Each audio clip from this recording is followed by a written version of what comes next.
Assalamualaikum warahmatullahi wabarakatuh.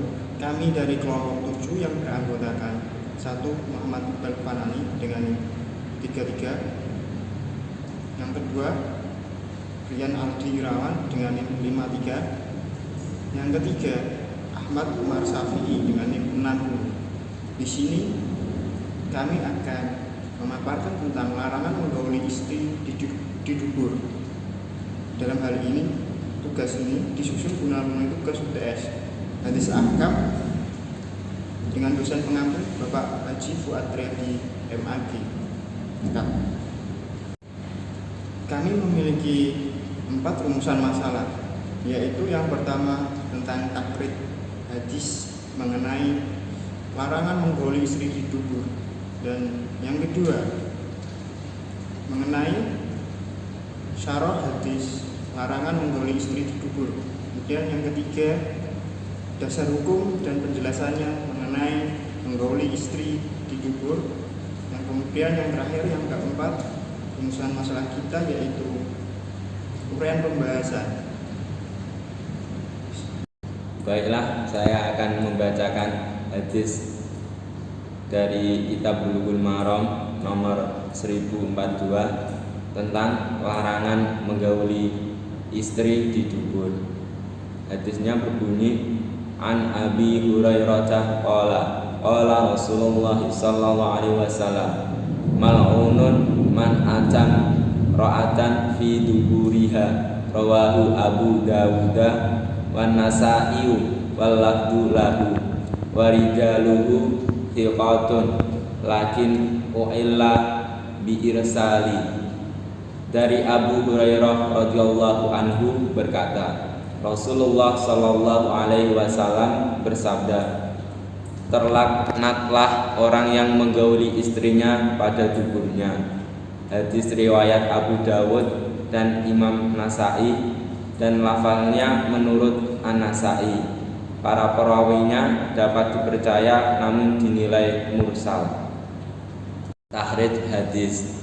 Hadis di muka diambil dari kitab hadis Bulughul Maram bab pernikahan tentang menggauli istri pada nomor 1042. Hadis ini diriwayatkan dengan lafaz di muka dari banyak sahabat, di antaranya Ali bin Abi Thalib, Umar, Khuzaimah, Ali bin Talqi bin Ali, Ibnu Mas'ud, Jabir, Ibnu Abbas, Ibnu Umar, Al-Bara, Uqbah bin Amir, Anas, dan Abu Dzar radhiyallahu anhum.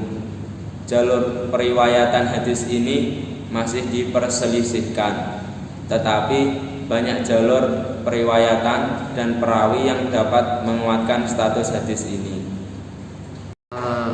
Pada video kali ini saya akan menjelaskan tentang syarah hadis. Hadis ini menunjukkan haramnya menggauli istri pada duburnya. Mayoritas ulama berpendapat tentang haramnya menggauli istri di duburnya berdasarkan hadis di muka, kecuali hanya sebagian kecil dari mereka yang tidak sependapat, karena pada dasarnya menggauli istri hukumnya haram, kecuali dengan cara yang telah dihalalkan oleh Allah. Dan Allah tidak menghalalkan kecuali menggauli istri pada kemauannya. Kemudian hadis di muka dinilai mursal dikarenakan termasuk hadis mursal dan tergolong sebagai hadis muntaqi atau terputus dari sanadnya, sehingga dianggap sebagai hadis dhaif oleh hampir seluruh ahli hadis. Namun para perawinya dapat dipercaya. Adapun dasar hukum dan penjelasannya yaitu terdapat dalam Quran surat Al-Baqarah ayat 222 yang berbunyi, Bismillahirrahmanirrahim, fa'tuhunna min haitsu amarakumullah, yang artinya maka campurilah mereka itu di tempat yang diperintahkan Allah kepadamu. Berdasarkan dalil Al-Quran di muka, yang dimaksud dengan menggaulinya adalah untuk mengharapkan keturunan darinya, bukan hanya untuk melampiaskan nafsu semata, dan ini hanya boleh dilakukan di kemaluannya saja. Maka diharamkan bercocok tanam selain di bersemayamnya benih.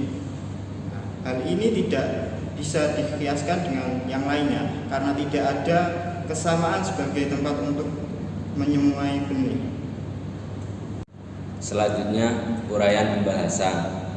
Yang pertama, mazhab al-imamiyah berpendapat bahwa boleh menggauli istri dan budak di duburnya.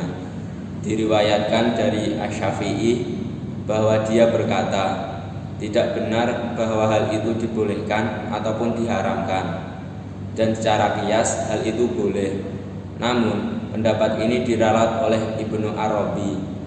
Demi Allah, tiada Rabb yang berhak disembah selainnya, bahwa Asy-Syafi'i telah mengharamkan menggauli istri pada duburnya dalam 6 kitab karyanya.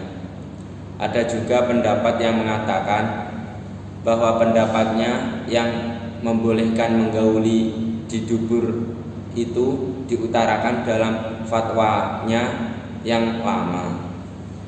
Uraian pembahasan yang kedua, dalam kitab Al-Hadiyyu An-Nabawi disebutkan bahwa Imam Asy-Syafi'i berkata, saya tidak membolehkan sama sekali menggauli istri pada duburnya, bahkan melarangnya. Dan ia berkata, sesungguhnya merupakan kesalahan yang sangat fatal bagi siapa yang menukil pendapat yang bahwa para ahli ilmu membolehkan menggauli istri pada duburnya. Yang menurut mereka dibolehkan adalah menggauli istri di kemaluannya, tetapi lewat duburnya. Artinya, dia menggauli dari dubur belakang, tetapi bukan di duburnya. Namun penjelasan tersebut tidak disimak oleh yang mendengar. Kemudian uraian pembahasan yang ketiga, diriwayatkan dari Imam Malik bahwa menggauli istri pada duburnya itu diperbolehkan, tapi pendapat itu dibantah oleh para pengikut mazhab Imam Malik itu sendiri. Pensyarah telah membahas masalah ini dengan panjang dan lebar, tetapi tidak perlu untuk disampaikan di sini. Setelah itu ada dalil baru yang menyampaikan mengenai haramnya cara menggauli istri di dubur.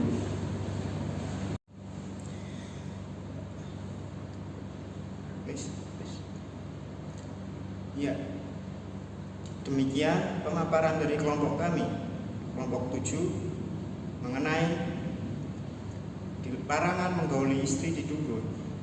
Apabila ada perkataan yang kurang berkenan atau kesalahan dalam perkataan, kami mohon maaf yang sebesar-besarnya. Kami akhiri. Wassalamualaikum warahmatullahi wabarakatuh.